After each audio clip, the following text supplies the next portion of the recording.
of you who have assembled this evening.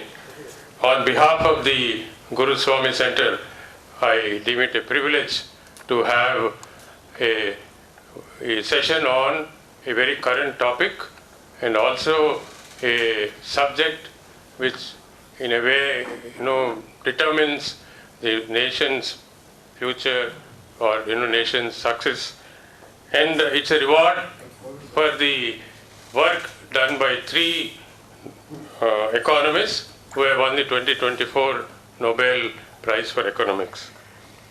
The topic for today, why nations fail, is topical in many ways.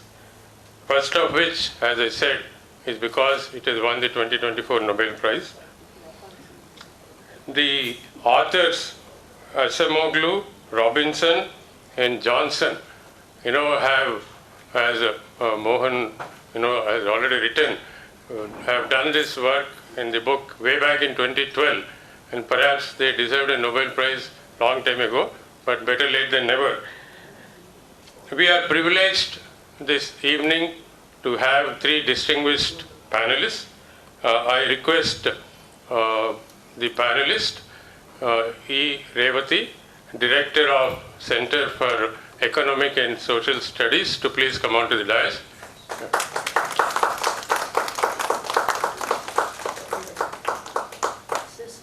Dr. Amir Ullah Khan, who is presently member of the Telangana Public Service Commission,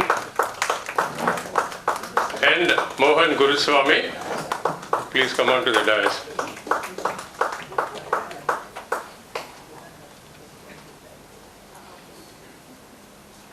Now let me briefly introduce each of the speakers. Dr. E. Revathi is the director of the Center for Economic and Social Studies, which was started way back in 1980. And I recall Dr. B.P.R. Vittal, Dr. Y. Radhakrishna, more recently Dr. Mahendra Dev, being associated for long periods and shaping this institute into prominence at the national level also. Interestingly, I had an opportunity to attend the Silver Jubilee of CES. Dr. Manmohan Singh was the chief guest. And in fact, in that speech, he had said that CES should do a lot of work on the regional disparities among states, within states, and then bring out some interesting information that will help in better development of states.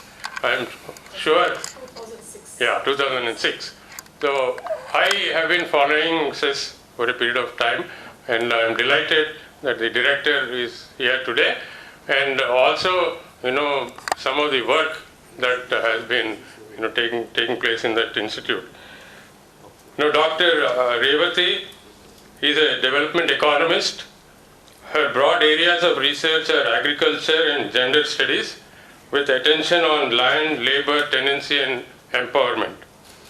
She is a principal investigator for the Young Lives at Work. This is an international project by the Oxford University involving 4 countries. India is one of the main countries, along with Peru, Ethiopia, and Vietnam. Dr. Revathi has a few books to her credit.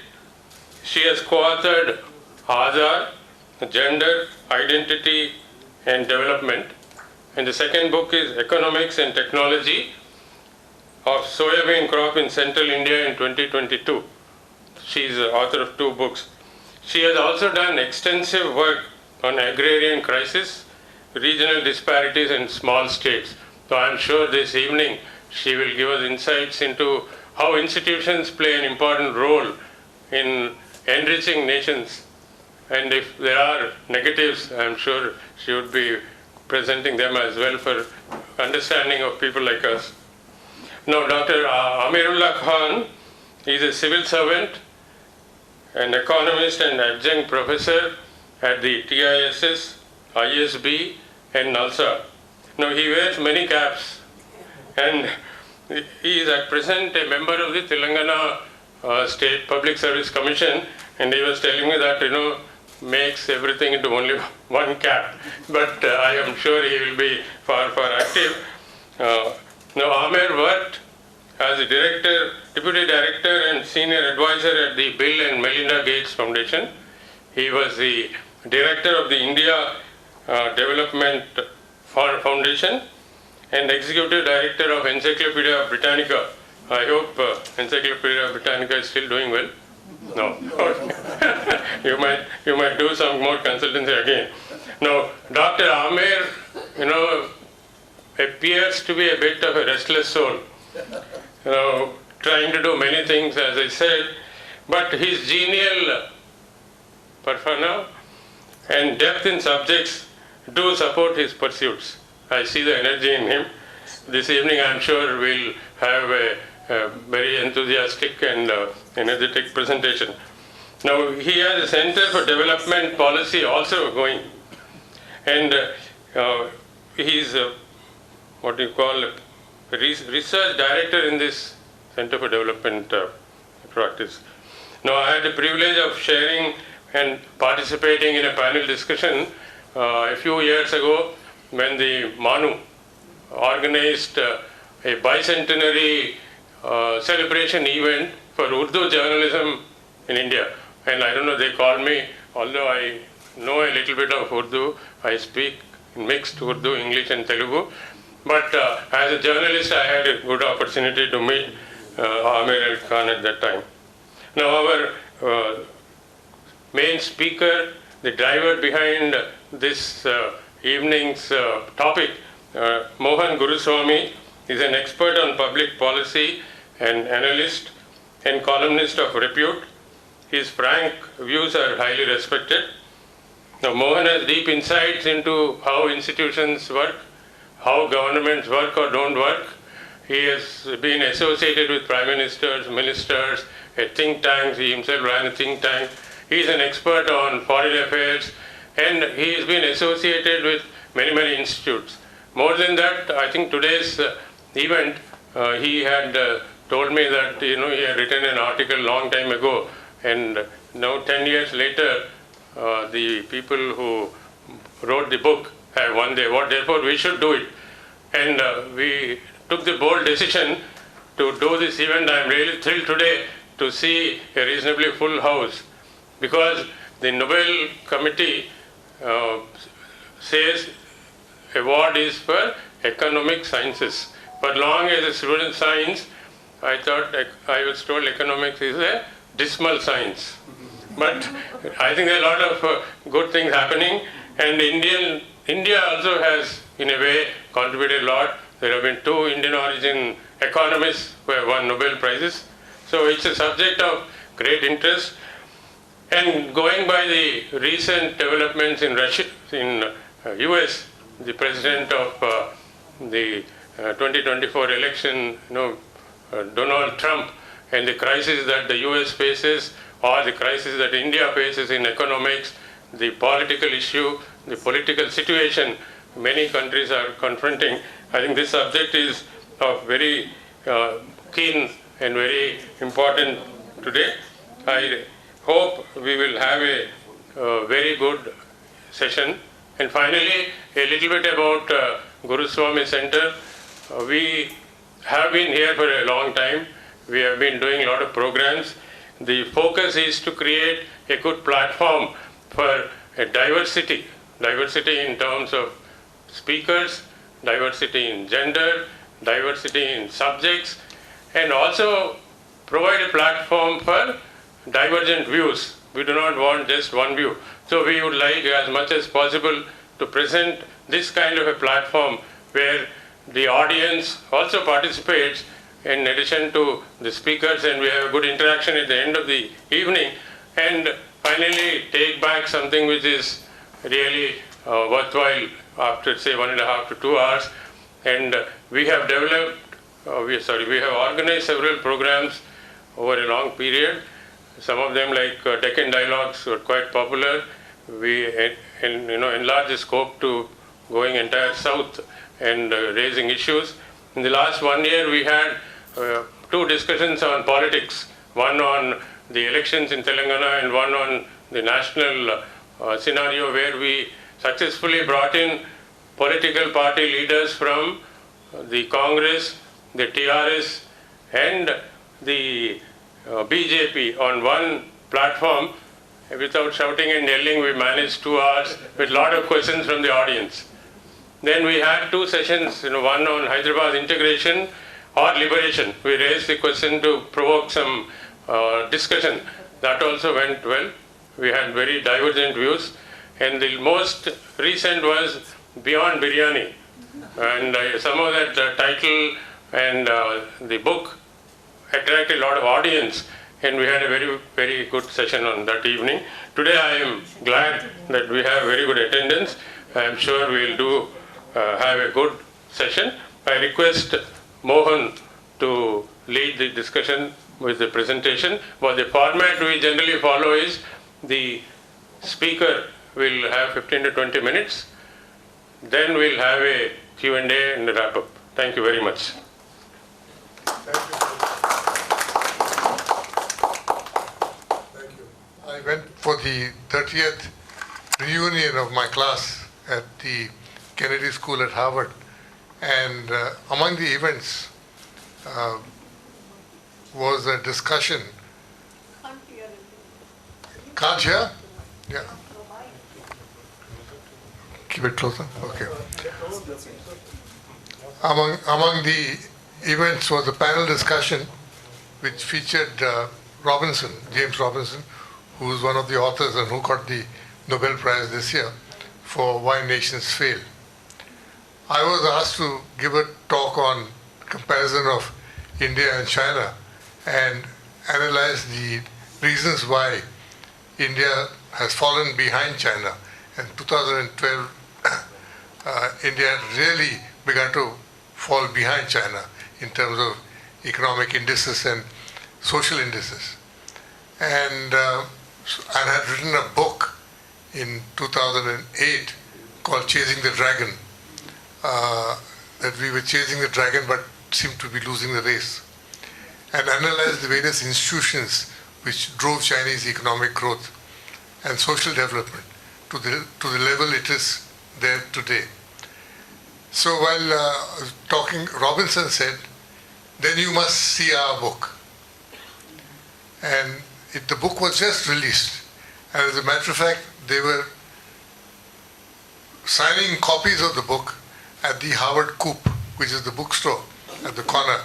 And the next day, so I went by and I bought a copy of the book at a concession because I was an alumni.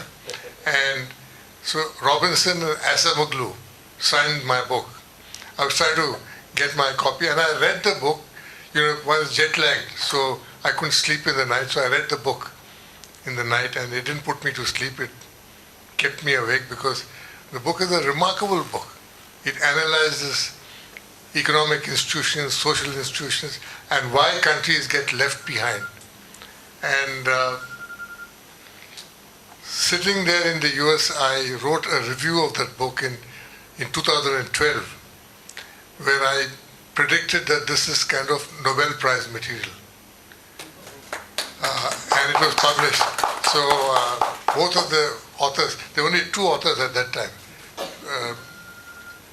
Johnson comes in later in the subsequent issues.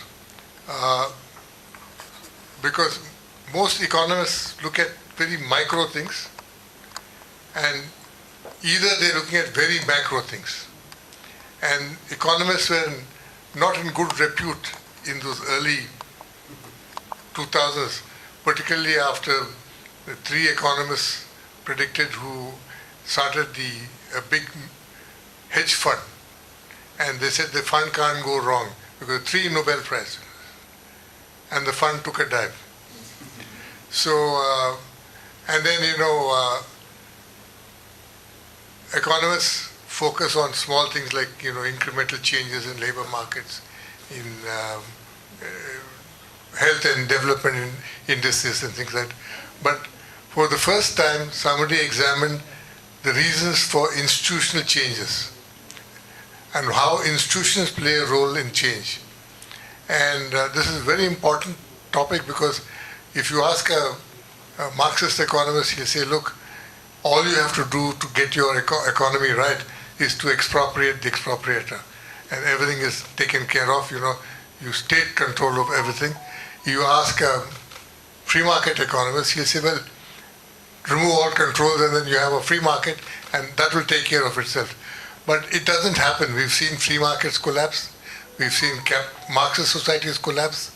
We've seen ostensibly a Marxist society with market characteristics doing exceedingly well. So there's something more happening which economists have never understood, and Acemoglu and Robinson made an attempt to explain that to us. So their book starts very interestingly with a comparison of the two towns, the twin towns of Nogales. Nogales is in Arizona, in America, and Nogales in Mexico is across the fence in Sonora. And they are in the middle of the Sonoran desert, which is quite an inhospitable desert. And I happened to be going later that year to the Grand Canyon along with my cousin to see the canyon, and then we drove to Nogales to have a look at Nogales, because Nogales by then had got fixated in my mind, because these guys wrote saying that there are two towns in the same area, same kind of population base, same Spanish-speaking people, same terrain, same main occupation, which was agriculture, growing corn, and everything is the same, but yet they're totally different. So if you stand at the border and look at Nogales in Arizona, you see a backwards, dirty, slum-ridden little town, and there is a lot of crime in Nogales. And Nogales in Arizona is totally different. It's highly developed, very orderly. It seems to be functioning. So they examined and said, why did this happen? Now, they opine that Nogales in Arizona, in Mexico, was a product of an extractive system. Colonial Mexico, ruled by a Spanish king and then a remote viceroy of the Spanish emperor in Mexico, and then a series of dictators, became extractive, where people were just taking and squeezing society and taking it away to the big cities and to Europe. Whereas United States, Nogales, because of the American Revolution, became a place where institutions evolved locally and catered to local communities. So if you're growing corn in Nogales and selling it in the market, the benefit of that came to the town of Nogales, instead of going to some guy sitting in Mexico City. So I found this absolutely fascinating. Now so then started looking at India, what kind of a society are we? Are we an extractive society? Are we a society which shares its benefits with the people? Now, that year, there was an organization called Global Financial Integrity, GFI, which used to bring out a yearly study. For some reason, that study is not very popular in India, but it brings out a study on how much of money is being repatriated out illegally by business people and politicians and bureaucrats and people who make extra money undeservingly, and they send it abroad. That year, 2012, $83 billion had gone out of India. Now, I reckon it is almost about $130, $140 billion a year. Because if you look at our trade figures, who is our biggest export destination? Our biggest export destination is, believe it or not, is United Arab Emirates. Number one destination. Why do our exports go to Dubai? They go because from there they're transshipped. But they're also over-invoiced. They're invoiced correctly there. They go from India under-invoiced and get invoiced in Dubai, and which is why our leaders are all very friendly with the Sheikh of Dubai. He's an honored guest. He was here at one of our Independence Republic Day parades also, Sheikh Zayed. So Dubai is very important for India because it's a routing place. So if 130 or 40 billion dollars is going, it just means that in the last 6 or 7 years, we have exported $1 trillion abroad. And the GDP of India is $3.6 trillion. So 1/3 of the GDP went out. So if that money didn't go out, our GDP would have been 4.6. Prime Minister Modi has been talking about 5 trillion. 5 trillion to hoga, it's going to happen sooner or later.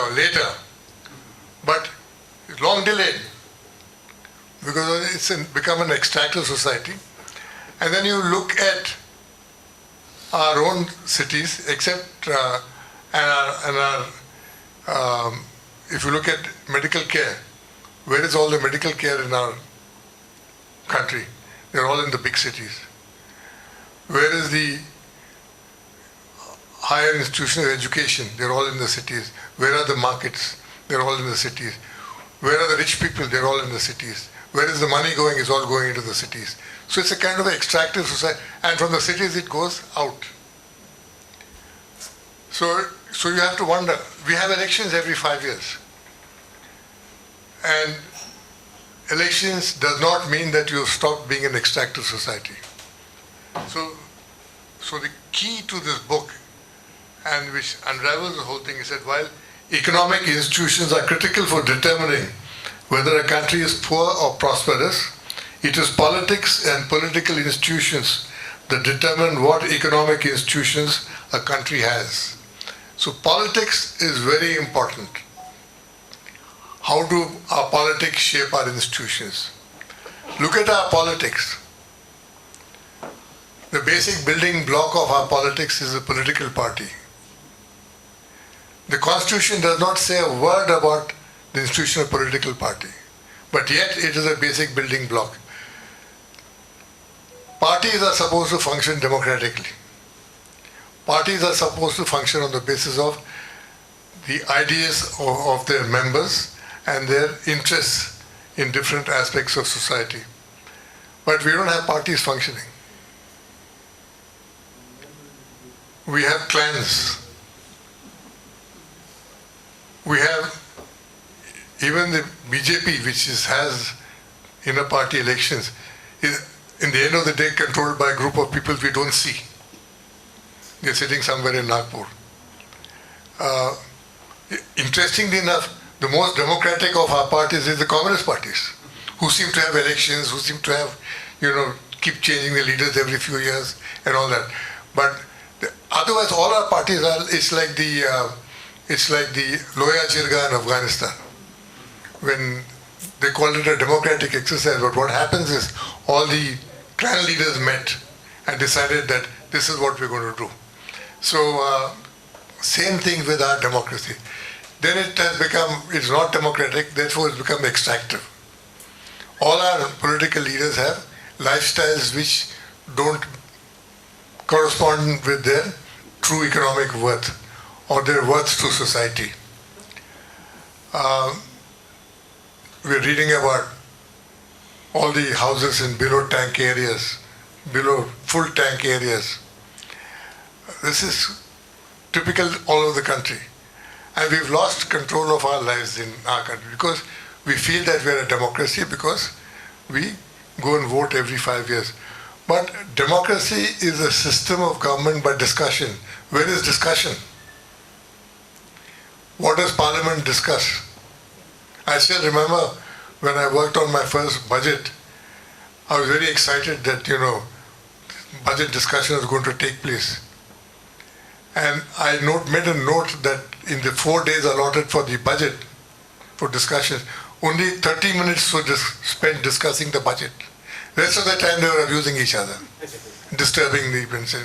The defense budget, which is the biggest topic in our budget after interest, interestingly enough, interest takes away 40% of our budget. Then comes defense. Defense doesn't get discussed at all, ever. because it's considered ठीक है, it's of no interest because you can't tell the Faucis anything anyway. And they're going to do what they want to do. And so it doesn't get discussed. So where is the democracy? We have to wonder. Now, in contrast to this, I lived in a Chinese village for a fortnight in 2003 as a part of my research. So I went to a village. So of course I was sent by the Chinese government, had fixed it up. And our government was also very keen that I should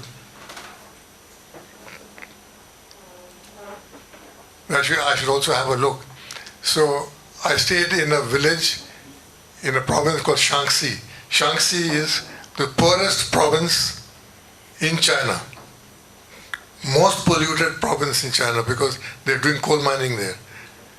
And in Shaanxi, I stayed in a village where the first day I was taken to the village committee's office. So they had a map of the land use in the village. They said, we've got so much of rice, so much of wheat, and so much of apple. They had apple orchards. Said, our plan is now to convert, because rice does not give us enough revenues or profits, and wheat, there's a good demand for apples. Because the Russians are now entered the apple market, and they come here to buy apples. So we're going to convert all this land into apple. Now when the Russian buyers come to buy apples, they're going to need a guest house to stay. So we're building a small inn for them, so that they'll be comfortable. The Europeans, they need Western style toilets and all that stuff. So they figured out, that we have to go to Xi'an to get the toilets. Got the toilets, fixed it all up. And they said they're very proud of it. They showed me the toilet thing. See this toilet? This is for Russians. We use toilets like you. I said, no, we don't use toilets. We go to the fields. But anyway, so they had it all planned out. The headman. So I said, how does this government function? He said, now his job, the party secretary was sitting there listening. His job is to go to Shaanxi County and get money for all our plans. So he goes out and gets money. And we keep badgering him to get money. So they don't have elections, they don't vote for anybody, but you got a democracy functioning. There's demand being induced from the bottom. This is something which we've never understood in India. We keep talking about our democracy. Do you have any say in your government? Does anyone here know how to get a tap fixed in your neighborhood? Do you know where to go?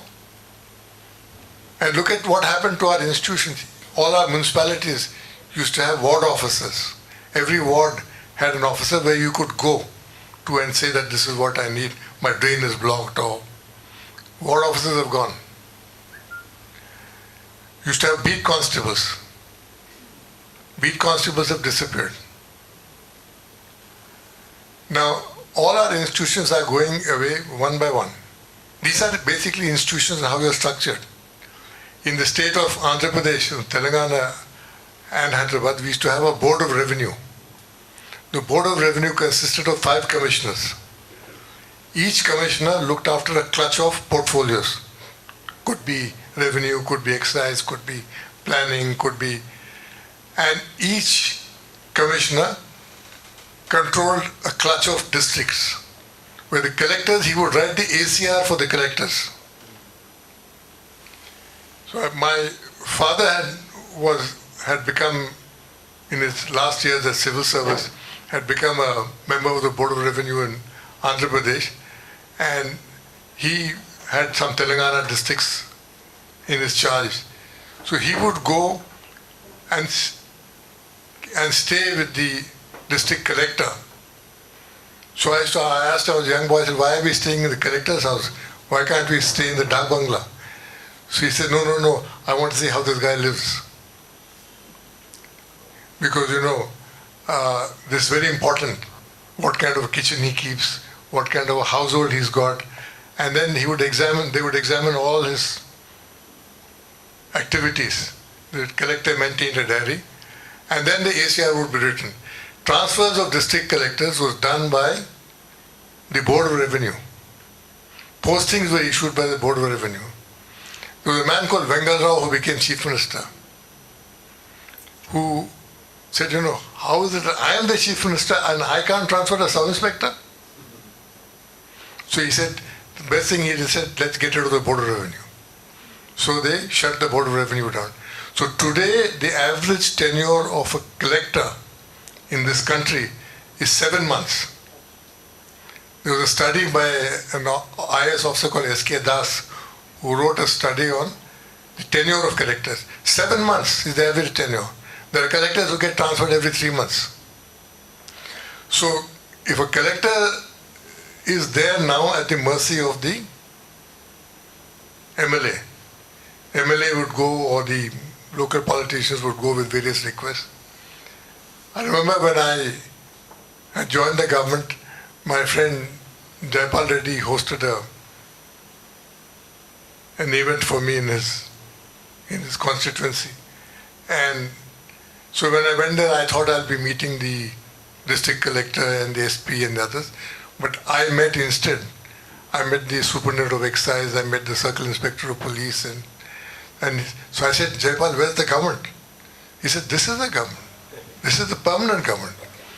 Only you guys come and go. When every 6 months you're going.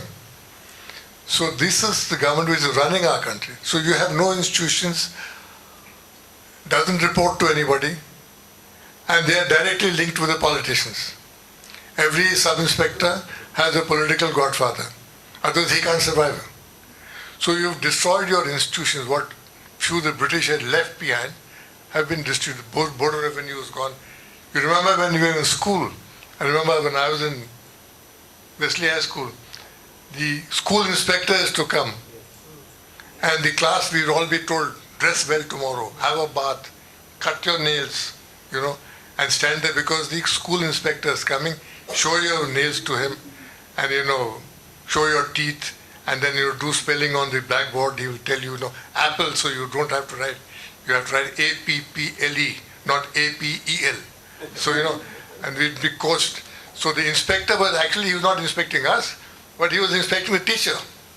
Have you heard of school inspectors now? All gone. Every hospital in the state had a hospital visitors committee. The visitors committee consisted of people from society who would go to the hospital to see whether it's being kept clean and whether all gone. So we have destroyed our institutions one by one. As a result, today we're talking about 6-7% GDP growth, which is suspect, but highest income inequality in the world, 0.78. Nobody has this income inequality in the world. 73% of the GDP growth of the last 10 years have been cornered by the top 2% of Indians. You saw the ugly spectacle of a big society wedding a few months ago. That is not unique. We have weddings like that in Hyderabad. I've been to destination weddings which I'm quite amazed at how they function. People take charter planes and go to Bali, go to Singapore, go to Bangkok. We're coming to a state where we've become extractive internally, and anything else is considered are you a leftist? Guruswamy is now becoming a Naxalite. So, I'm not a Naxalite. I like democracy, I like to speak out. Under Naxalism, you can't speak. If you speak, you'll be shot. So, I think therefore it's very important that we pay attention to our institutions, protect our institutions. If we don't protect our institutions, then we will end up in this situation where huge income inequality, some people are stealing all their money, highly extractive society. But then we can say happily that we are a democracy, China is not a democracy. I always say that India is a democracy, China has got a government. Thank you.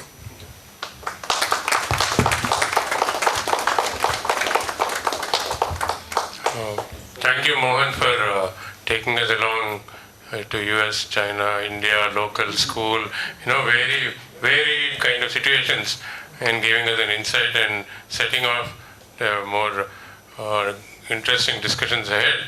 I request Dr. Revathi to please present her views. Good evening to all, and I'm a distinguished audience here. I know Guruswamy has talked about so many things, institutions, how they are declining, but maybe I'll take you slightly to an academic kind of discourse that is there, which the authors have, which the Nobel Prize authors have really put forth their ideas. We know that this year's Memorial Prize in Economic Sciences is awarded for the theme of institutions. And it's given for the comparative studies of prosperity between nations, and which is a combination of insights from three perspectives: institutional economics, development economics, and economic history. And it's not a culture, not resources, not geography, but they say that it's the nation's institutions which determine the success or failure.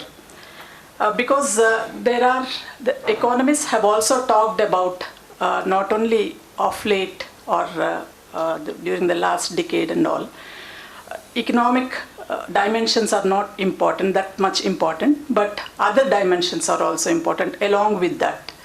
The social and then the cultural aspects are also important, I think. But this book mostly emphasizes on institutional aspects. Honestly, I've not read the book, but I've read there because this is one of our references in our 2012 paper, comparative studies in the across countries. That's a paper for our as a reference in our development theory. So I'm picking up from that. And in a way, I think this year's Nobel is also for AI, like in physics and chemistry also they have talked about that. But also AI for that matter, or for that matter any technology, may result in paradigm shift. We know that there were disruptive technologies which have really changed which were really disruptive. And we also know that some sections are gain from it, and some sections are losers of the technology, or they do not have the opportunity to take advantage of that particular technology.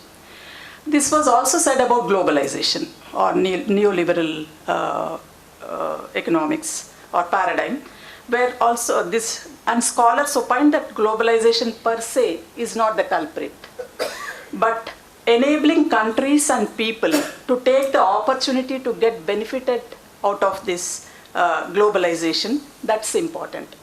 So are the countries making their people to take the opportunity of the emerging or coming technology? That's important.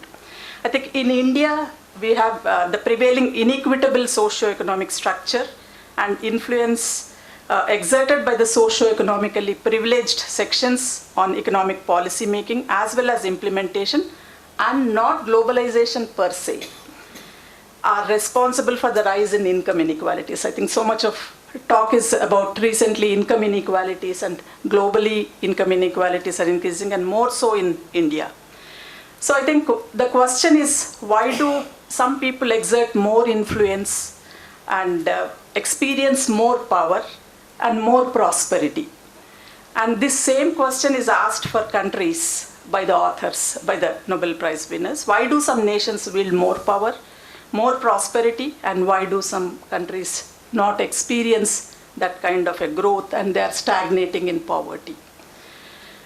So this is answered from an institutional perspective where they agree, economists agree, I think I also say that economists have agreed that institutions do matter for the growth of countries.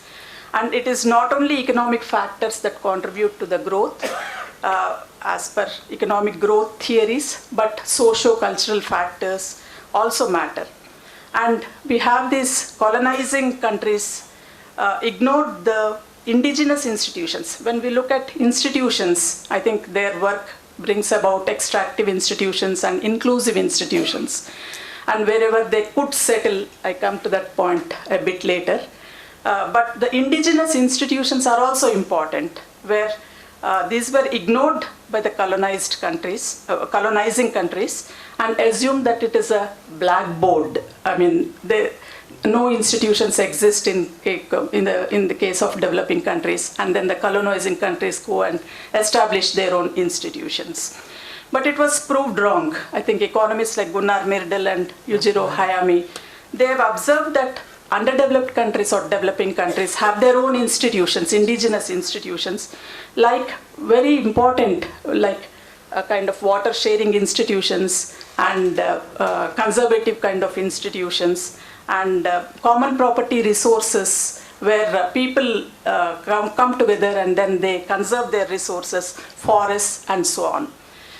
They wrote, Hayami and Godo also wrote extensively on the role of social organizations and people's value system. So it's not only they've exposed that it's not only the resources and technology that is important, but also the ethics and institutions that are important. So they call it as an economic subsystem and social subsystem, which both interact and have a social organization. That's very important, and these are all complex interrelations which also contribute to the economic growth to happen. I think this is capital and labor. They interact with institutions and culture to evolve a social system enabling the growth of economic growth and per capita income. So why are institutions, actually what are institutions in this context and why are they so important? We know that institutions are defined as rules of the game, and there are formal institutions and informal institutions. And informal institutions are in the form of norms and values, and norms are very important. Social norms are very important. Especially we talk about social norms in present times because these norms obstruct the participation, especially I'm talking in the context of women's participation, labor market participation. Social norms prevent them from so many things, participating in economic activities or social activities and all. These are all unwritten kind of rules that are accepted by the society, and there are certain expectations. And so these, I think, these govern the individual behavior and also structure social interactions. And institutions are, of course, they are stipulated laws that are, there are also informal institutions which have really kind of had a very, negative kind of impact, like the slavery. Slavery was an institution, and child marriage is an institution, informal institutions, and where as society progressed, I think these are done away with. And there are good informal institutions also which have been preserved and which have been also damaged on the other side. And so the beneficial informal institutions which are based on mutual cooperation and social living, I think that's important, and that's where we have to really work on. And there's a problem of free riders also. I think there is, some people benefit breaking from the rules, and then they do not at the expense of others. So there is a fixing of this free rider problem is also sometimes expensive, and then, but when a society has more ethical values, then fixing such kind of problems is less expensive or less, there are societies where it is said that a homogeneous society would have the same ethical values and social values, but a heterogeneous society and then more kind of ethnic groups that are there, when they coexist, there is more of conflict that is there, and then there is this kind of institutions are there, the institutions do not function well. So the institution of property rights, that's the main institution that they talk about, institution of property rights, and how it has been proven in history that it is beneficial for the economic growth, and many studies have highlighted the role of property rights. But while all these economists or others have highlighted role of institutions, the three, Acemoglu and Johnson and Robinson, they have more dealt with what is the source of this, how institutions vary, and what is the source for the variation in the institutions. So it's this variation in the institutions that is important. That's their contribution, and they have hypothesized that extractive institutions have led to negative or low growth in countries, and while inclusive institutions have led to growth and justice to countries and people. So the typology of institutions that led to economic inequality or gap among the countries and among the regions, that is, there is a gap between the countries. That is, we have developed countries with high economic growth and developed countries which have low economic growth. But there is also, within the country also, there are variations in economic growth. So this is a theory called dual gap between the countries, but the other gap is gap within the country, where I think in a large country, in a country like India, we also witness that there are development disparities across states, and that's the reason why we have so many kind of movements that are there in the country, also trying to catch up with the developed kind of states or regions. And I think this book has interpretations of history of various countries from standpoint of new institutional economics school, and defining role of institutions in achievement of high level of welfare by countries. Where some of the others have talked about global inequality in terms of geographical theory. They said that geography is the reason for inequality. Or some said that culture, elite, and modernization theories have been brought. And historically, they've been bringing out how elites have dominated, and then how Protestant elite have dominated, and how that had led to the power of those sections of the society. So, however, these theories could not explain much global inequality. I think why many countries are in stagnation of growth for a long time, and then began rapid economic growth despite geography remaining the same. So, despite these theories that were explaining global inequality, they could not, but because we have seen in history that some of these less developed countries have been on the development path, though their geography has not changed much. So I think it's the institutional factors that dominate culture and geography in determining the GDP per capita. After all, growth of a country, we talk in terms of GDP per capita and how it is increasing. So the pioneering work of the three that I was referring to in the beginning, that's colonial origins of comparative development and empirical investigation. This was written in 2001. And this paper identifies European settler mortality. Actually, they kind of brought out a hypothesis that the European settler mortality, if it is high, then they would not settle in that particular colony. And if they are not settling there, then there would be extractive institutions there, drawing the surplus from that to their country. If this European settler mortality was lower, then they were settling there.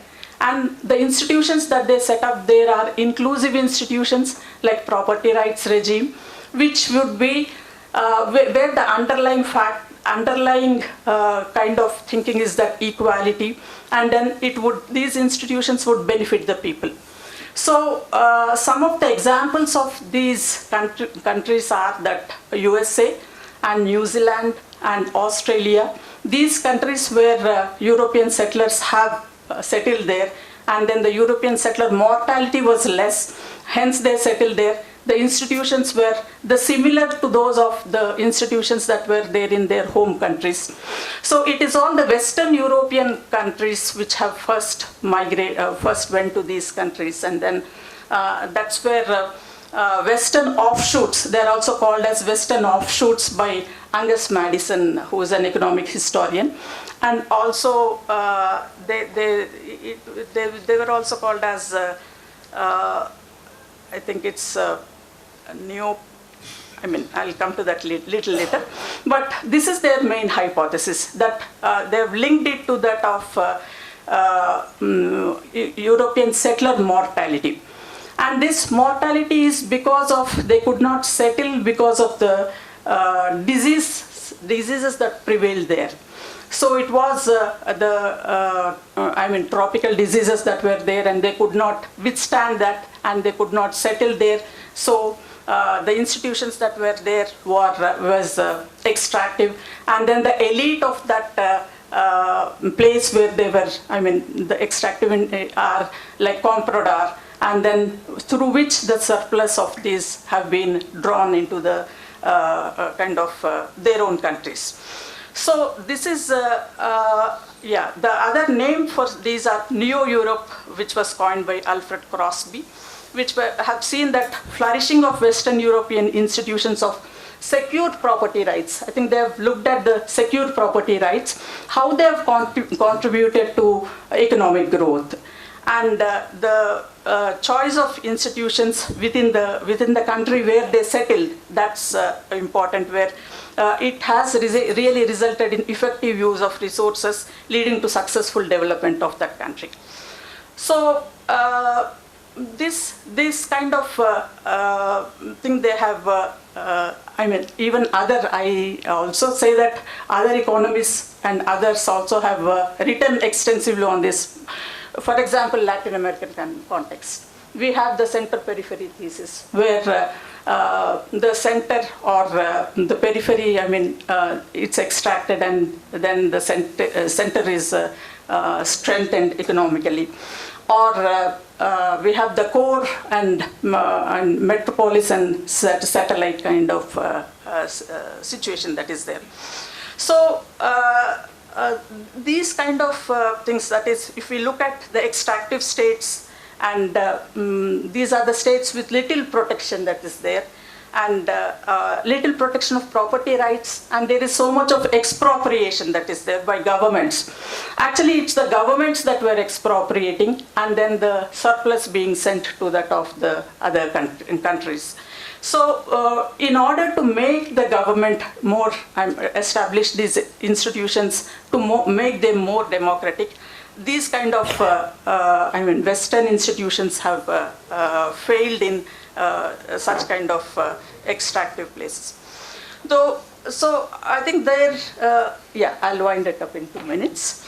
There is a correlation between institutions and growth of economy. So where there are good institutions, there is a growth of economy. And also where European settlers faced higher mortality rates, they are substantially poorer than colonies that were healthy for Europeans.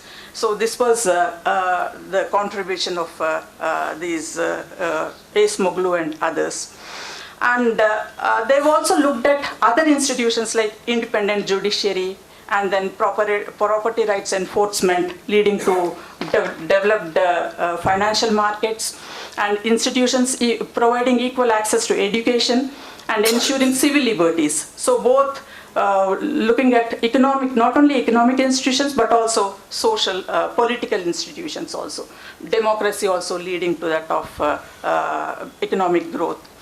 And then other point that they made is that the masses in these countries where there are extractive institutions, they could not push towards push for economic reforms, because the elite that are ruling there did not cater for their, or they did not care for their the people's welfare or economic growth.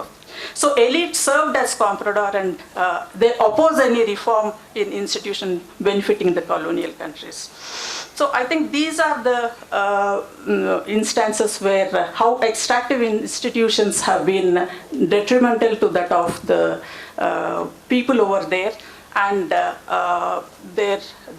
rise of economy, democracy, and rule of law. These are crucial for growth of the economy.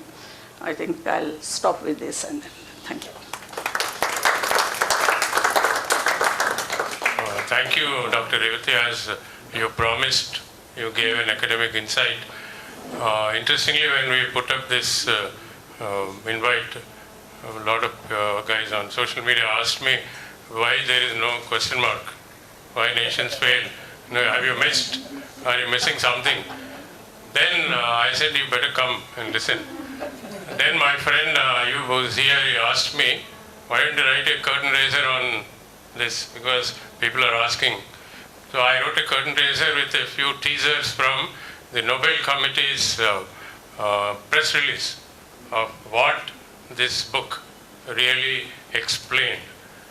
Then again, they said, why don't you put it on YouTube? Why don't you put Facebook Live? But I said, the best thing is, like me, who has read only excerpts, reviews, Nobel Committee reports, Mohan's article, and so on, because I'm basically a science guy. So I said, the best thing is to come there and listen. So I'm sure after listening to Dr. Revathi, you have got some real insights into that book. With that, I request Amir Ullah Khan to... Thank you, Somasekhar. Thanks, Mohan. Pleasure listening to you, Revathi. You've heard everything. You've heard it from someone who's met the fellows who got the Nobel Prize, and someone who studied them very well. So what I have to bring to you is a set of questions that emerge from the work that this Why Nations Fail brings up. And those questions are pretty interesting and pretty provocative. So the first question that I ask you is, and this is a question that is in some sense a critique of most of the work that discusses why nations fail. See, this very romantic question has been plaguing all of us for a long time. The original question is, why do some countries do well? And why do some countries don't do well? Why do the countries that do well yesterday don't do well today? Why do prosperous countries become poor, and why do very poverty-stricken countries become the best? Ethiopia at one time was the richest country in the world. Ethiopia, today's dregs of society didn't live there, right? And a very useless kind of place which had nothing but lots of cows and bison, today is a $28 trillion economy. That was the case of the United States 150 years ago. So why does this happen? And therefore this question has been a matter of academic research for a long time.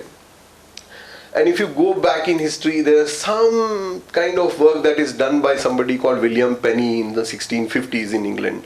And in England starts this whole exercise of collecting aggregated data. And in some sense ends with Adam Smith, who first writes the book, An Inquiry into the Wealth of Nations. Why do nations become wealthy? That was his question. And the question at that time that Europe was interested in was, which will be the next wealthy nation in Europe? Is it going to be England, or is it going to be Portugal, or even Poland? So the first question that I ask you is, how do you measure national wealth? When you do this comparison, what metric do you use? Should you use GDP? In GDP terms, India is the 5th largest economy in the world. Great news. Or should you use GDP per capita? From number 5 to number 140. That's where we are. Right? So which is the better method? The aggregate GDP or the GDP per capita? The GDP per capita is an average, and therefore, as Mohan said, it hides one Amir Ullah Khan or thousands of Amir Ullah Khans under one Ambani. So, Mohan, on that question of 73% going to 73% of wealth, Mohan said, goes to 2% of India. I was saying this in one class where I was addressing some of these income tax fellows. So one of them got up and said, sir, 73% going to 1% is, 5 years ago. Last year, 73% went to one person.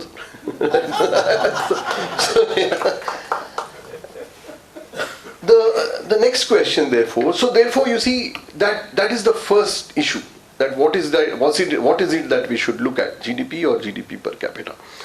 The second question that we should look at is, are we looking at human development indicators or are we looking at wealth? So why is it that countries that do well on human development indicators, or look at India, states that do well on human development indicators, Kerala being a great example, does not come anywhere near Gujarat, which is right now our most industrialized state, but the human development indicators are so vastly different. You have the highest amount of malnutrition among women in Gujarat versus MMA and IMA and infant mortality in Kerala, which is lower than most Scandinavian countries, better than most states in the United States. The third issue is, and this is an issue that these authors raise, that's the issue of property rights. How important are property rights? Is the reason of prosperity in the developed countries recently, in the last 200 years, is the reason very harsh, and I use the word very responsibly, very harsh property rights. What I mean by harsh property rights is a discourse that Acemoglu raises and several others contribute to, which is this discussion on a harsh patent regime. Was the reason for the prosperity that you see in the United States particularly because of monopoly rights given to inventors? Monopoly rights. This is not free markets. The patent system is the exact opposite of the free market hypothesis. And is that the reason why you have the Rockefellers and so on growing early on and the US getting onto a curve, onto a income increase curve that you see happening till today?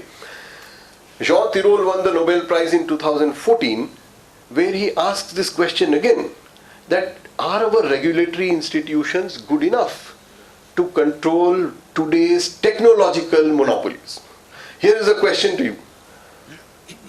Should monopolies exist for some time? The patent argument says yes, they should exist for 20 years. That is when they get enough returns on their investment, and then you throw the patent open, and then it becomes a free market. So should there be a limited time when monopolies should exist? Now the question that Jean Tirole is asking is that why is it that our monopolies today in the high-tech area continue to exist forever and ever? 50 years ago, we all started using the disk operating system that Bill Gates and Microsoft got to us. 50 years later, 97% of us use Windows. 24 years ago, some of us started using, the first time I typed the word GOOGLE, it was revelation. And till today, all of us, is there any other search engine that you use? Bing might try its best. Why is it that our regulatory institutions fail to control high-tech companies? So therefore, the question that I just want to bring to you is that the criticism to the institutional argument is that do institutions matter so much that there is no other variable? Secondly, as Arvind Subramaniam had argued, Arvind Subramaniam's argument was that you are saying, to these three, his argument was that you are saying that political institutions cause problems in economic performance. But is the reverse causality also true? Do better economics make for better political systems? That the Nobel Prize winners don't argue. In a lot of ways, Narasimha Rao, who Mohan talks about in his article, Does the coming of economic reforms in India and a stable and a mature political system, does it come because of more mature societies and more mature politics, or because the economy is doing well? Right? Question to all of you. Right? Then the question that, one very interesting question that comes out of the Why Nations Fail is a question that I throw to you to think about. Is a centralized government a good government? You know, the reason Acemoglu and all say Afghanistan fails is because there is no centralized leadership. You know, there are hundreds of tribal groups and they are running the country. Or Somalia. India is a very centralized government. North Korea. Right? Now, why is it that centralization works somewhere and doesn't work? Should governments be overly or centralized at all? And then comes the geography question that Revathi raises, which is, why is it that same geographies, North Korea and South Korea? Why do you have such enormous differences? Same history, same sociology, same geography. So is there a geography angle? But then how does one explain the fact that most countries in sub-Saharan Africa with poor geography and poor weather do badly forever? So does geography play a role? When somebody went and asked Lee Kuan Yew that how did you convert a horrible place? You know, Singapore was horribly poor even till recently. Like some of us alive have seen that poverty in Singapore. Today it is the highest per capita GDP in the world. And Lee Kuan Yew's answer to that was, the only thing that I gave to the Singaporeans was air conditioning. You give everybody air conditioning, productivity goes up and it becomes the richest country in the world. So can geography be tamed? So that's the other issue that the book doesn't really talk about. Then the important thing is, does infrastructure matter? For a long time, the World Bank hypothesis was that you give infrastructure and the economy will grow. Prosperity comes with better infrastructure, meaning better roads. There are fabulous roads in Himachal and Uttaranchal, and I don't need to say further. So the question therefore is that as of now, those are the questions that come up. The questions for the future which this work brings up, and these are very critical questions, are firstly, what happens, or where is the place for climate change and ecology in all this? Do these nations achieve prosperity because they ravaged natural resources, because they killed their forests? And those who did not, are they languishing in poverty? What happens next? You know that whole Kuznets curve, that first you will destroy your ecosystems and then you will build them. That never happened. So is that going to happen now? Does prosperity come at the cost of institutions that destroy the climate? And therefore, what will happen in the next 20 years?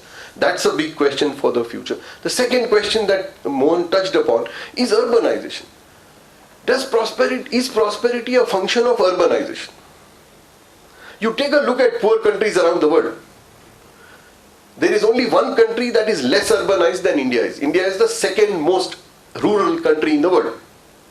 70% of our population lives in villages. The only country which has 80% is Ethiopia.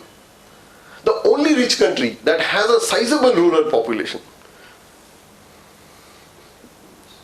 Full marks for guessing right. It is the United States. There is no other country in the world that has a notable rural population. So is urbanization necessary for prosperity? Doesn't answer that question. Third, do geopolitics matter? And this is another, the Jeffrey Sachs argument against this. That, where is the geopolitical issue in all this? Why is Syria where it is? What happened to Iraq, one of the richest countries in the world? Why is all of West Asia, which has everything else that you need to make for prosperity, why is West Asia in shambles? Is there a role that geopolitics plays in ensuring that nations fail? The last thing I want to say is that all these questions and all these issues that have been raised today are so important internationally, but they are equally important nationally. Take a look at India. Name India's most industrialized city 100 years ago. 1924. Any guesses? Sorry, wrong. Jamshedpur was yet an infant. India's most industrialized city. No. Kanpur. Oh, where is Kanpur today? Who cares about Kanpur? You know, the route was Kanpur, Murshidabad, Etawah, Mughal Sarai. Does anyone know where they are on the map? What happens in 100 years? If you drew a line, cutting India into east and west, Lucknow and Chennai, prosperity was in the east. Who had heard of any city in the west but for a fledgling Bombay? Who had heard of a sleepy town called Bangalore? 100 years ago, who knew about it? Today we have, why has the wealth shifted? So the question remains very important for all of us. Why do cities that exist, cities that thrive, become cesspools a few years later? Why do cities that do not have anything in them suddenly become very important? Why did a sleepy little town known for its biryani and whatever suddenly become the IT capital of the world in the last 30 years? So there are very interesting questions that come up from this work, which have equal importance in world geopolitics as they have as important as they are to India. And the last point that is one more criticism to this work, or one more critique to this work, is that does religion play a role? Why is it that all prosperous countries today are those that became secular? Thank you. Thank you, Amir. You very softly lobbed lot of questions at us. I thought if you were given an LMG, you would have fired 28 rounds. But a very, very interesting issue that you have raised. I thought you will forget climate change, but you did touch on it, because climate change is one of the most important things that seems to be, how to impact us. Also, if you go back to history, many civilizations have also got wiped out because of climate, because of a simple problem like malaria. An entire civilization virtually got wiped out. So there are many, many aspects that could be discussed, could face us in front. And thank you very much again. And I'd like to wrap up. Yeah, well, what we'll do is we'll take questions from the audience. And please feel free to ask whatever you want, no hesitation, no doubt, full freedom. You can just raise your hands and the mic will come to you. Yeah. Thank you, sir and ma'am, for the talk. My question is to Amir Ullah Khan, sir. As you mentioned, as you have raised questions about the urbanization functionality for prosperity or the role of religion. So I think these are also institutions which might be extractive or might be inclusive. So again, how to classify what is an institution here? Because that is the major question I have in mind. Very, very good question, and I suppose that is how we should have started off, defining what institutions mean. See, institutions in the economics literature are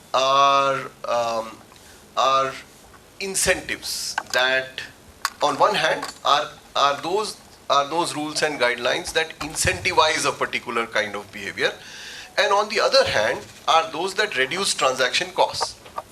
So you will find that this whole business of ease of, this definition of ease of doing business is really about how low transaction costs are, and you will, or people will move to economies, to spaces where transaction costs are low. That is why you have 14 lakhs or whatever high net worth individuals moving away from India to Singapore and Dubai, because transaction costs are low. And institutions are incentives to do particular things in a particular manner that gravitates the country towards prosperity. And that is where you come to another term in economics literature called enabling institutions. Are institutions enabling such behavior, or are these institutions pushing people away from innovativeness and competitiveness? So if you see, take the religion example, till as long as religion is incentivizing prosperity, the whole rise of Protestantism, as Weber said, was an institution that told you that work hard, your results will come in this life. And therefore you see a surge of prosperity in Europe, or early Arab world, where you see that the religious institutions are incentivizing research and competition. And as soon as religion becomes constrictive, where religion stops you or becomes bureaucratic, the word bureaucratic is synonymous to status quoism. Maintain the status quo. Maintaining the status quo is discouraging innovation. And the same institution then becomes an institution that does not promote prosperity. So that's the definitional issue. And therefore, in this entire literature, each one of these big theories that we talked about has talked about the fact that during the times when countries are doing well, institutions enable good, responsible, competitive behavior. The moment that stops, the nations start failing. Yeah, formal institutions Absolutely, Amir has talked about, but informal institutions are also there, where it's all accepted by the society, and some are really not allowing the progress of the society and economy, and some are over a period of time they. Yes. Absolutely. Yeah. Sir, but I'll start with the professor because you just said. So you did not see the books. He had mentioned it very clearly of the 38 parallel of two examples of South Korea and North Korea. Why South Korea is successful and why North Korea is not successful. And that subject covers all your doubts very comprehensively in that particular chapter. And then coming to Mohan, are you indicating that we are traveling gradually towards a failed state, because you mentioned about non-inclusive institutions and extractive economies giving it to a selected group of industrialists?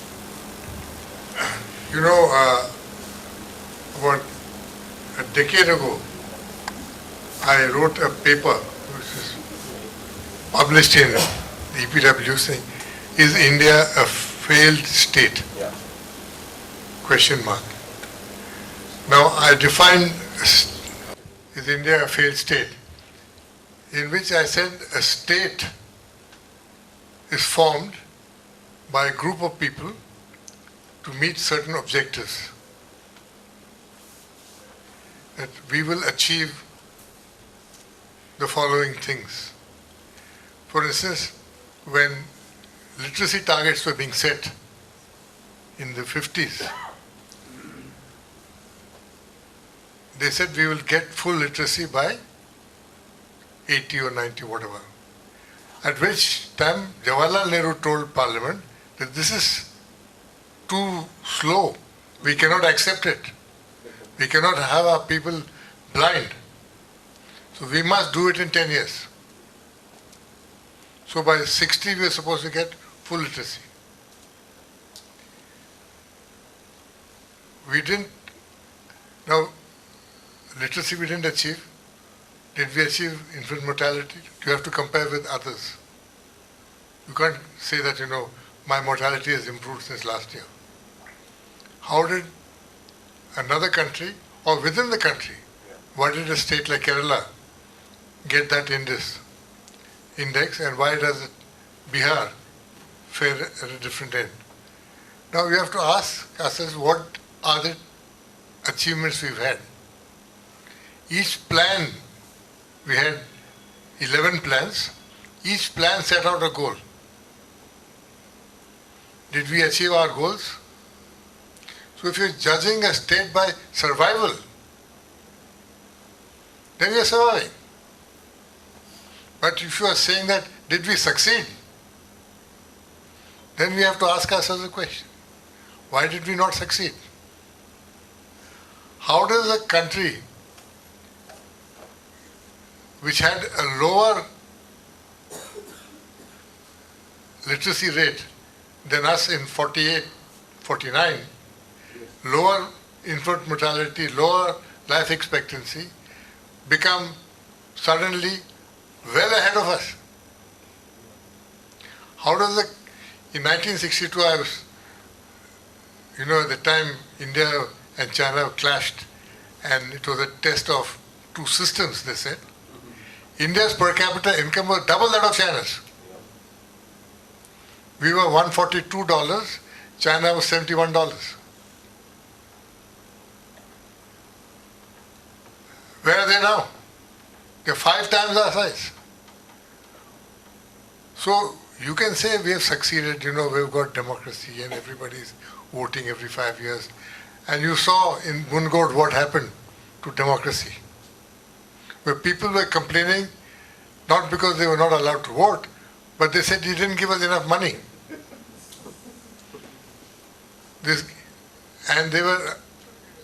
Yesterday only I saw that video where they're complaining that the TRS guy gave 5,000 and the BJP guy gave only 4,000. Saying this is not fair. You want our vote, then you must all give 5,000.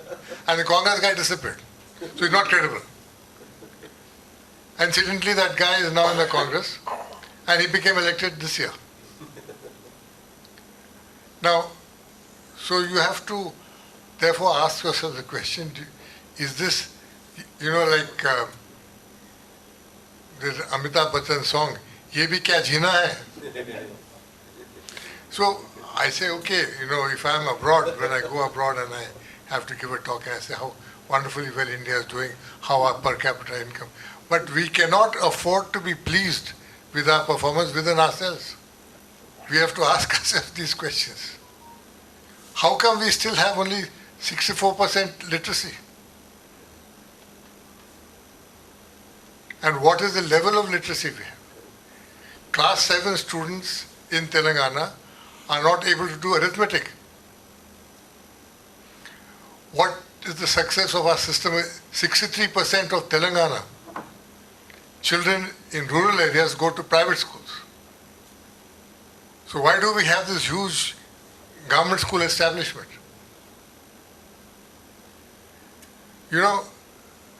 So there are many questions we just refuse to ask ourselves. We keep patting ourselves in the back.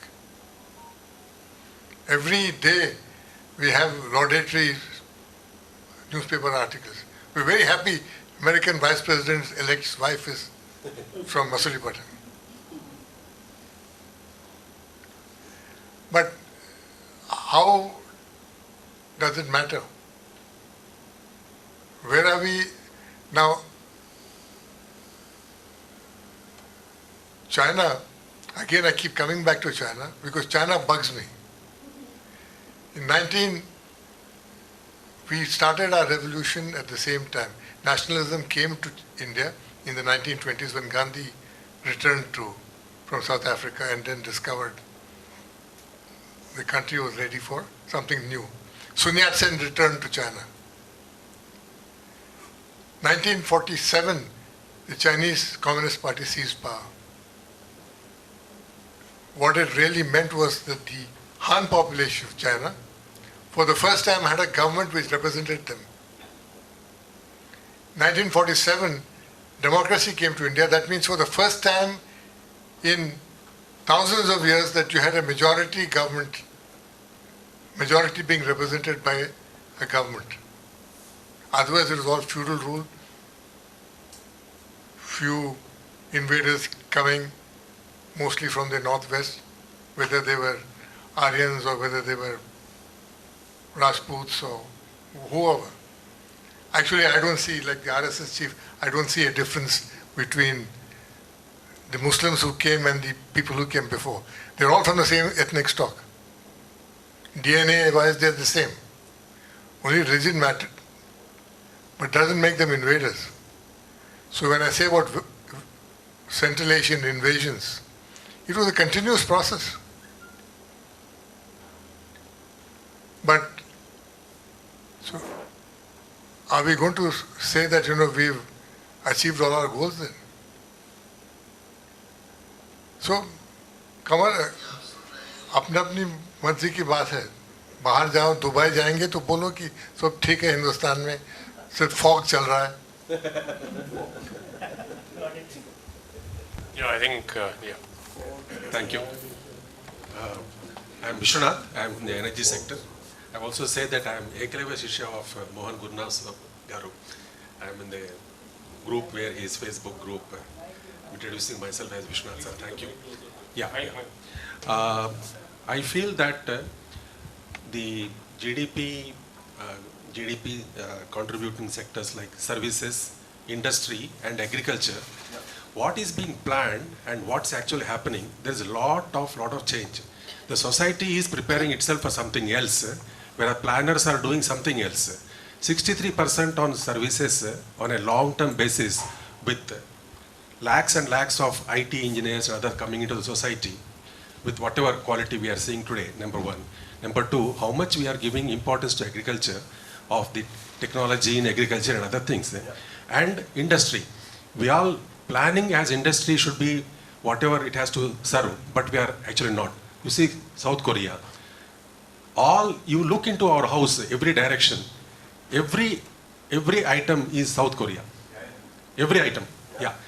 And we say we want to be an industrialized country by so and so, but we produce services engineers. We say agriculture has to be so and so, but we have engineers which are agricultural sciences or agricultural universities, what funding they are getting and other things. So our targets are something in these three sectors, actually something which is getting funded.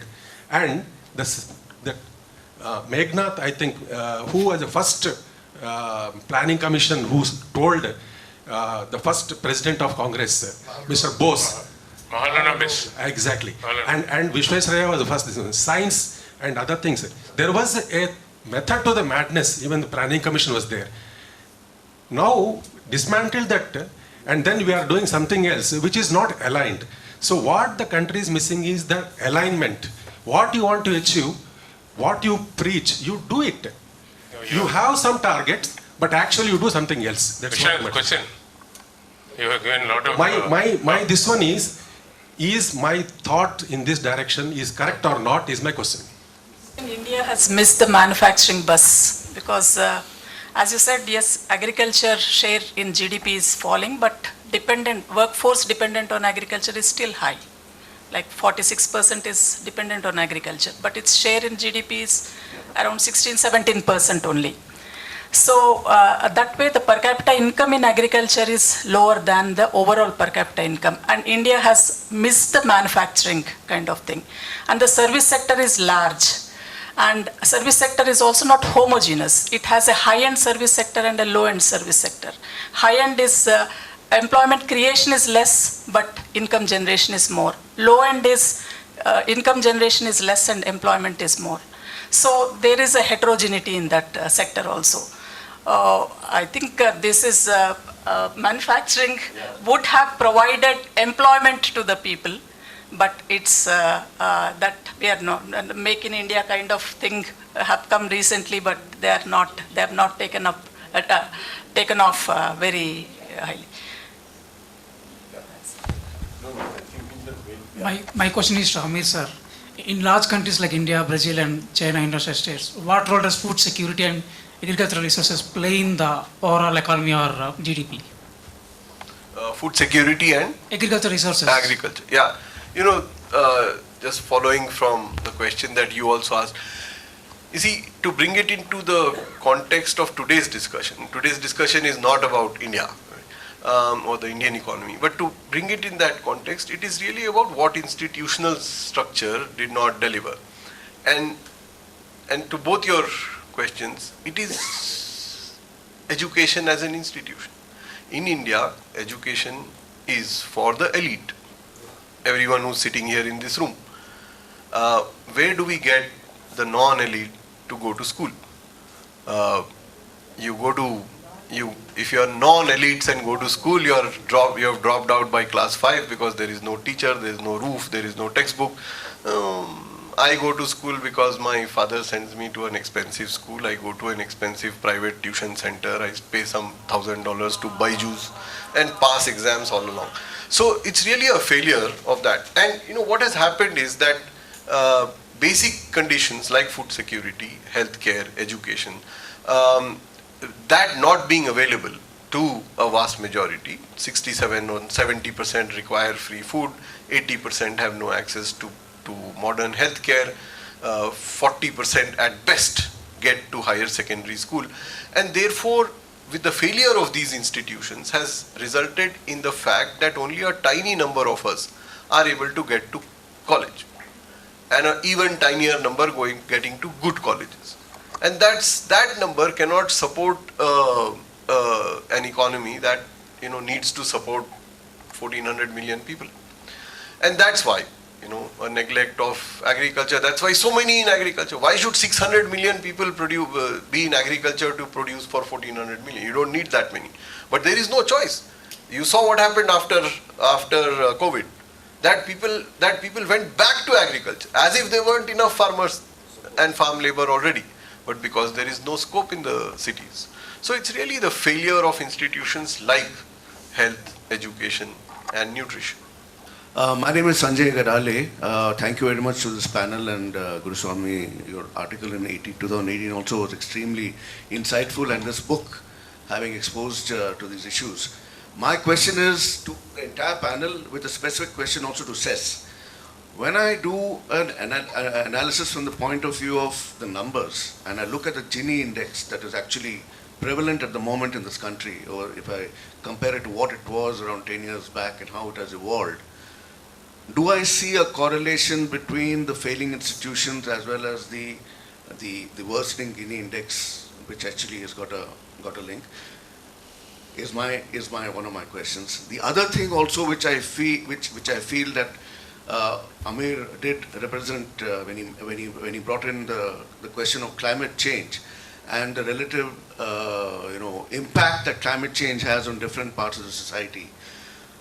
The issue that comes back takes us back to a socioeconomic point, which is essentially that of empathy and samvedana, which is actually linked up in the way in which we are able to enforce through our institutions and the systems the equality that is demanded, so that we actually have the wellness and the wealth distributed properly amongst the people at large. If I go back, look at those 5 indicators of a destroyed society or a nation: wealth without work, politics without principle, commerce without morality, science without humanity, knowledge without character.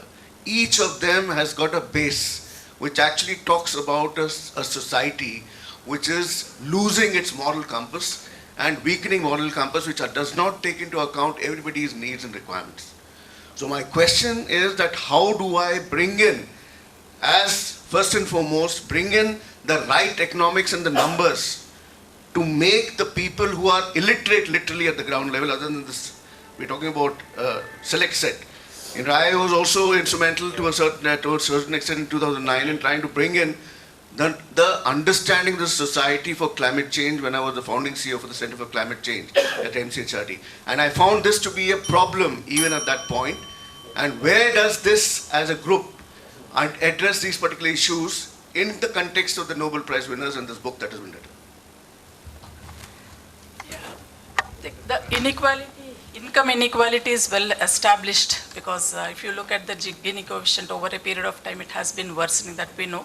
And then the social sector is, education, as Amir has already pointed out, education is the opportunity to income.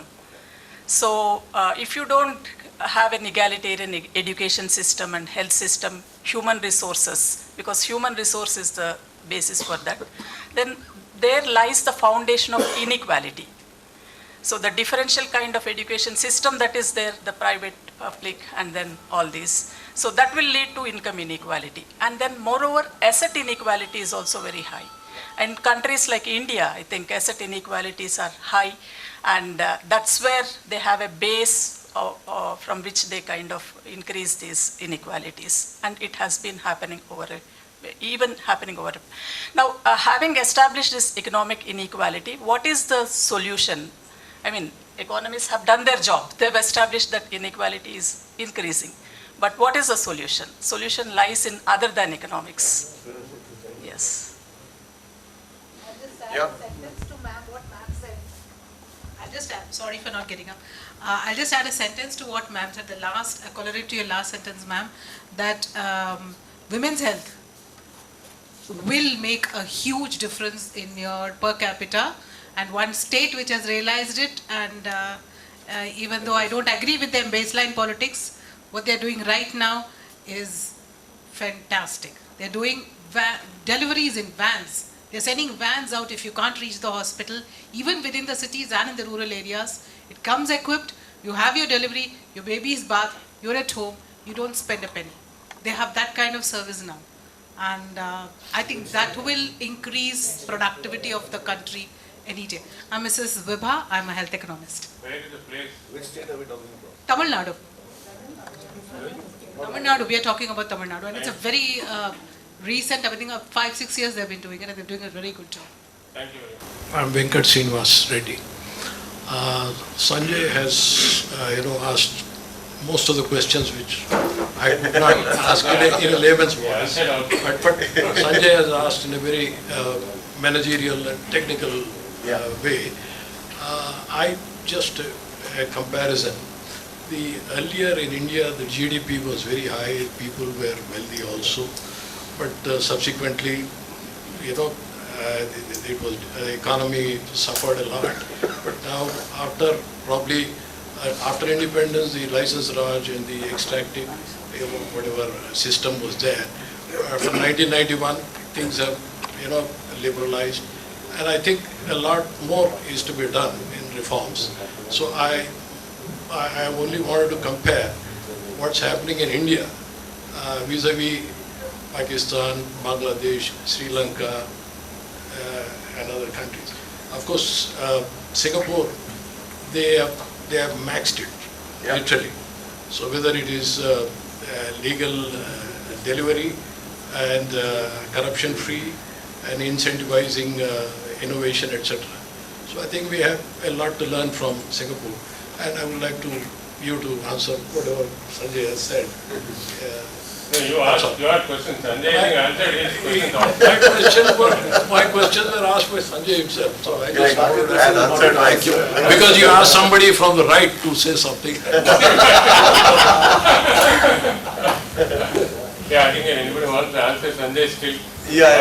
No, you are right. He answered them well. Yeah, I just want to make a comment. I think it is too far-fetched for the economists to determine the institutions and nations' failure. I think of late the social scientists getting Nobel laureates itself is a little doubtful question for me. So the institution of Nobel itself has to be examined itself. Nations fail, I am making serious comment, nations fail because of politics. You see, you yourself have said why geography like South Korea, and it is a bad politics of ideology. One side is a bad politics, one side is why Syria and Afghanistan are in that state. It is a bad politics of ideology.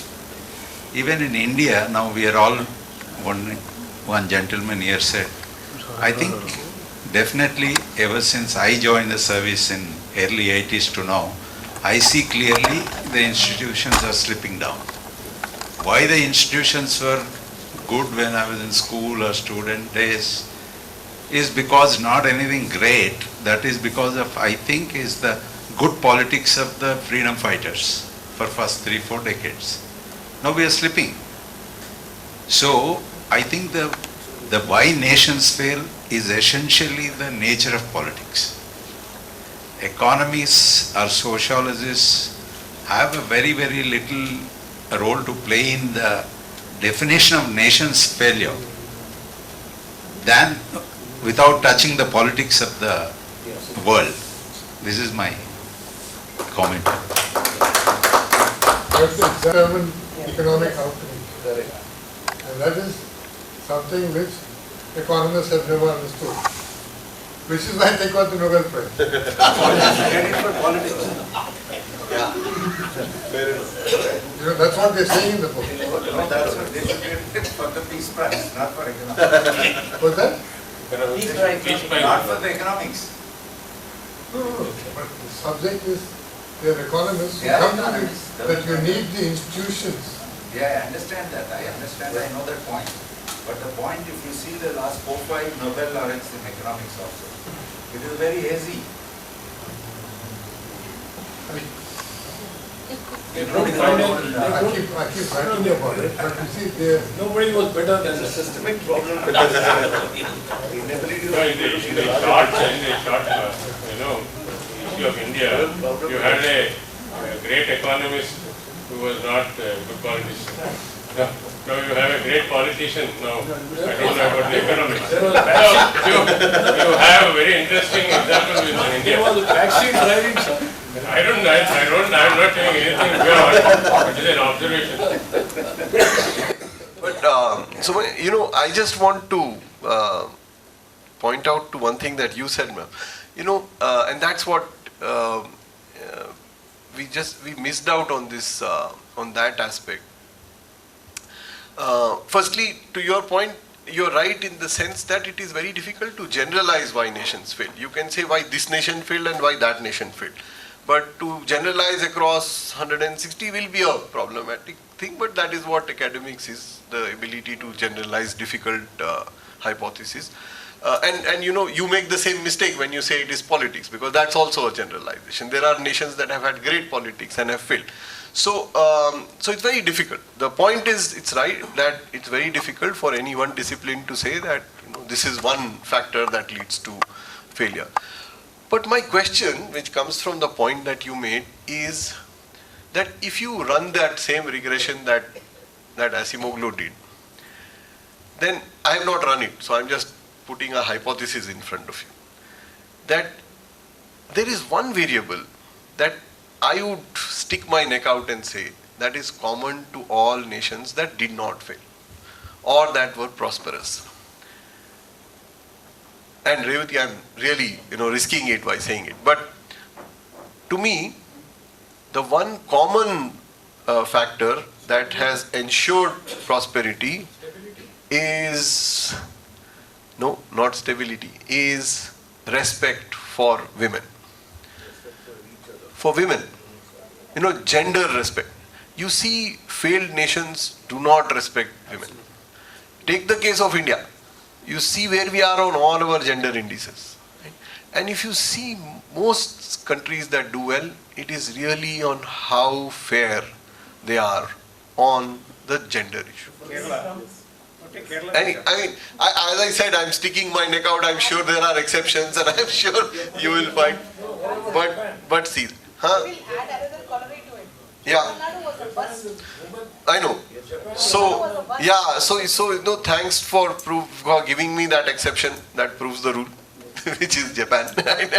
But it's arguable whether Japan is. You might not find very many women in high places in Japan, but Japan does not disrespect women like we do. So as I said, I'm just putting one thing out there. It's a question to you. It's not an answer. The question is to Guruswamy sir. Hi, Amar. Go ahead. Okay. Sir, you had mentioned about the systematic cutting down of checks and balances in the system, like school inspectors or health hospital visitors and such. So I'll just say a hypothetical situation. The similarity, if there is any similarity with our current situation, it's totally not intentional. My question is, if there is a government and the opposition, both the government and opposition don't have any incentive to make changes, both are extraction-based institutions, then what is the way ahead? Because even if there is action from the lower rung, and whenever their influence is questioned, they would take a completely destructive action towards whatever steps are taken. So what is the way ahead? Like, do we have to wait for an epiphany to come for these political leaders that things have to change, or Is there any way out? Am I clear, or do you have to repeat? It's very difficult to reinstate institutions once you destroy them. Now, how do you, for instance, we spoke about school inspectors. You can do it by an administrative action. You say, okay, we'll have a layer of school inspectors. But now we have evolved a system where the teachers have to accept that there will be inspectors who will inspect them. Then there will be a committee. The bureaucracy who's above them will say, they're taking away our supervisory role. Now, you get into a long debate on that. But if there's a determined leader, he could reinstate it back. But that leader must also be confident of carrying it off. But the commitment, I once asked Dr. Manmohan Singh, where do you think we really have gone wrong? So he says the absence of social contract. That I'm here to do something. He says, I'm amazed with all these fellows. Nobody comes ever with a suggestion saying, let's do this to change this. Everybody comes with a suggestion saying, do this for me or for the people behind me. Now, the absence, how do you get social contract, sense of social contract back? That is something which is civilizational. So getting it all back is all going to be very, very difficult. Jawaharlal Nehru tried his best to keep those values instilled. But after Nehru, his daughter, his grandson, everybody did their best to destroy it. Social contract went out. So when are you going to... Now, why don't you start tomorrow an agitation saying that we want school inspectors? We want hospital committees. I spoke to the present Chief Minister before he became Chief Minister. He said, what should I do, sir? So I said these things. So he thought I was mad. But he wants to bring Godavari waters into the Musi River and run the waters. And good for him. KCR wanted to take out all the water from Hussain Sagar and dredge the lake. Did he do it? This is something which you can do and something which you cannot do or it takes time to do.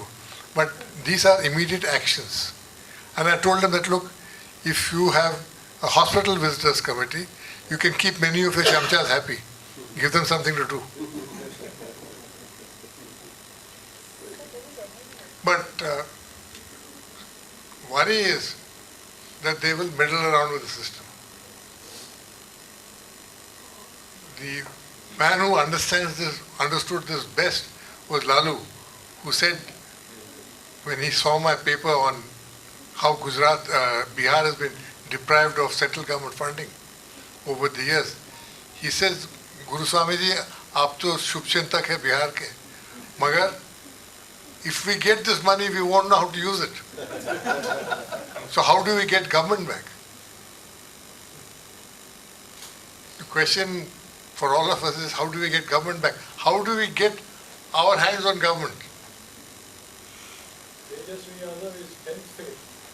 Doesn't matter. You could be a PhD. Does not make you any more or less than him. I wish him well, but he'll be a disaster. Because his 10th class failed. No, he has never learned anything. How do you know? Do you know him? Have you met him? No, you're making generalized comments. If you was Lenin educated? Was Mao educated? There was a joke. Earlier. Let's not get into this raccoon theory here. Anyway, I'll just share one anecdote on Lalu.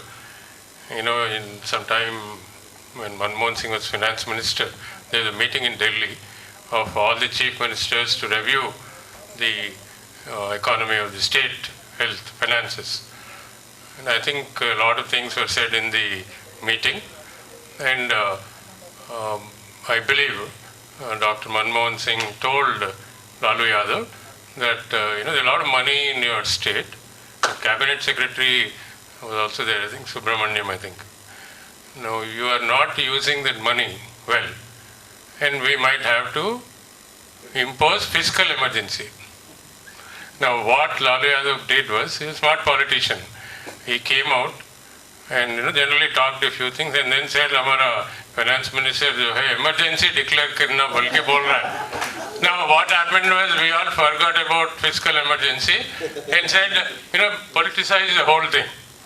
And the focus of the bad economic situation in Bihar got converted into a political mudslinging, and next year nothing appeared about the finances of Bihar. Now that Lalu Yadav was a great politician. Thank you. Yeah, any more questions or short? I think he'll come back. Huh? No, I wanted to continue the question. Just not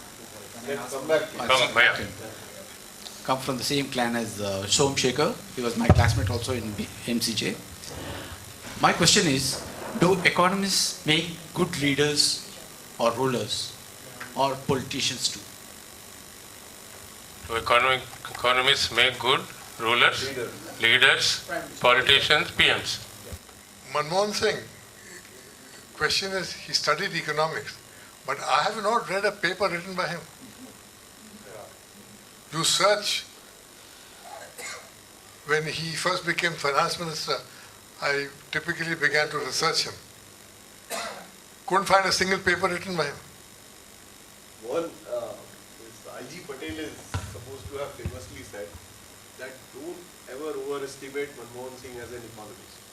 And don't ever underestimate him as a politician. That's a very interesting one. Yeah. So there are some questions to us which we have to answer. Huh? There are some questions to us we have to answer. Oh, that would be great if you answer. Okay. So one, the urban and rural. How many you want to answer? If you have one or two, then otherwise we'll go out and have one-on-one with Amir. Quickly, yeah. not much time. So a couple of them. Number one, rural and urban. Yeah. So how do we define what is rural, what is urban makes a lot of difference. Because people move out of rural areas only when there are no facilities. So it is the facilities what is making people to stick there or survive there like that.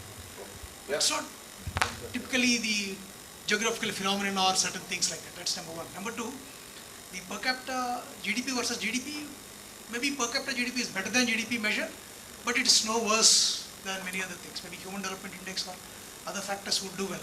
The reason being, take a simple example of 10 members and one person having 1 crore, others having 1 rupee. Per capita GDP is still high for all.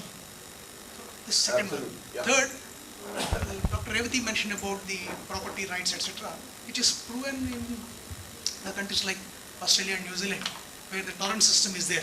Today, I own a 200 yards land, and I get it registered in my name. My wife may or may not get it after my death. Or there could be a title dispute on it, which I don't know, which there could be a history going into 30, 40 years, whatever. There is a torrent system which is implemented in Australia and New Zealand. Government stands guarantee against that title. So I am having a right against the government, not against anyone who sold me. Yeah. So those kind of systems could be adopted in India. In fact, the blockchain what implemented in Chandigarh is doing good. We all know. Telangana they experimented and there are some few and a lot of other issues which I don't want to speak and maybe not the right forum to speak. So these are the answers. Very good. I think what is your good name? Dr. Kishore, and we are LinkedIn friends for a long time. And Oh, that's the magic of social media, I think. Nice to meet you anyway, and thanks for answering some of those questions. As a journalist, I'm good at asking. I can't respond much. Thank you very much. And that lady from there, please. And you will have the last question. Well, I just want to share something that I am not an economist. So my comment is, the book which is being discussed, Why Nations Fail, obviously has thrown a number of precepts about what leads to the failure of public policies and their implementation, and how the other pattern, there are two patterns which I talked about. One is inclusionist and the other is the other one. In the, again, the backdrop of all these discussions, I asked the panelists, where would you put India against this kind of a paradigm? Inclusion. Yeah. Huh? On the inclusion parameter? Do we have inclusion? And if we have inclusion, the other thing which the book suggests is that the system should have rule of law and democracy. How do you explain the Asian miracles, which were not democratic, but which did very well in the field of development?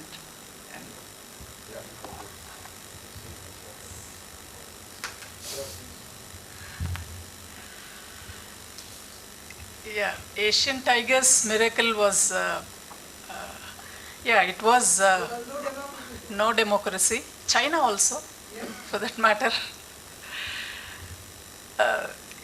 The decision. To accept the parameters of this particular book, there is an inbuilt criticism within the book.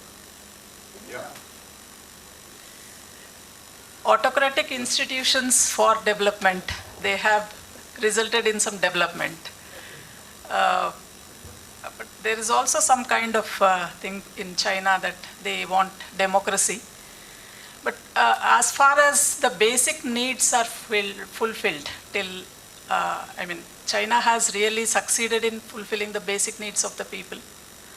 And it has also taken off on industrial front, manufacturing, and then catering to the world's, called as world's industrial manufacturing kind of thing. But there's also a dissent in China that their democratic, their voice is not there, and then that voice doesn't become a part of the inclusive thing. It's always outside the decision-making process. Yes, they're not part of decision-making Yes, they're not part of it. Decisions are made and they have to implement. Yes. Yes. So on the other hand, yes, democracies are there, and democracies, that's where I think even Guruswamy also has pointed out whether democracy in China and democracy in India and dictatorship, autocracy in China. Yes. So are they, how different and how similar are they? I think it's... Democracy is when people at the top listen to the voice of the people. All I'm suggesting is that in India, the feedback system is broken down.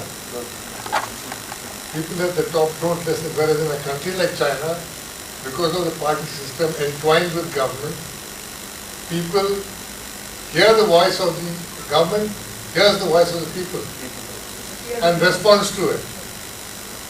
And that is the big difference. That is where institutional differences come. You can be, therefore, cheer yourself saying that you're a democracy. I've just spent 10 minutes trying to explain why we are not a democracy. Because you vote does not make you a democracy. Government without discussion is not a democracy. Government without discussion is a government by voting. Voting does not make you democratic. We've seen in the United States what kind of a man they've elected. But they've elected, but he's come by a democratic system.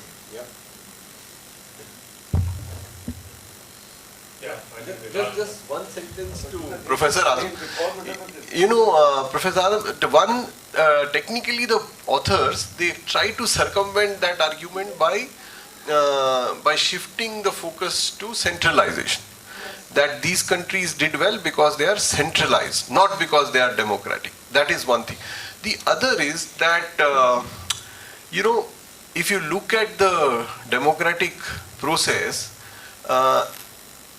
one thing that we can, in all this critique that we have had on India, at least the election, the inclusion in electoral systems, that has been steady, and that is something that we can reasonably be proud of. One step towards inclusion. It is not totally inclusive. Mohan is absolutely right. There is no feedback. Once you voted, you're never heard. But that is one small ray of hope. You're talking about elections. There are big chunks of population whose names are... Yeah. 100%. Absolutely. Yeah. With 40% voting. Granted. Absolutely. Yeah. You want to ask the last question or? Yeah, please. Quickly, in 5 minutes we'll wind up. Yeah. Sir, it's a continual question to what you mentioned. You told that institutions once destroyed are very hard to reform. So, are you of the contention that this vicious cycle of destruction of institutions is going to continue?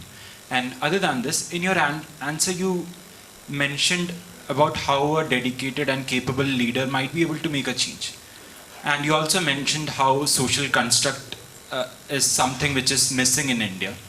So within India there are states where initiatives are taken by the people. So how to nurture this social construct and not just depend on the government as an institution to bring about change? Which accent, sir? I didn't get. Which states? Sir, Kerala, because I'll just say an example. When you asked initially when you were talking, you said if a tap is misplaced or something, how do you correct it?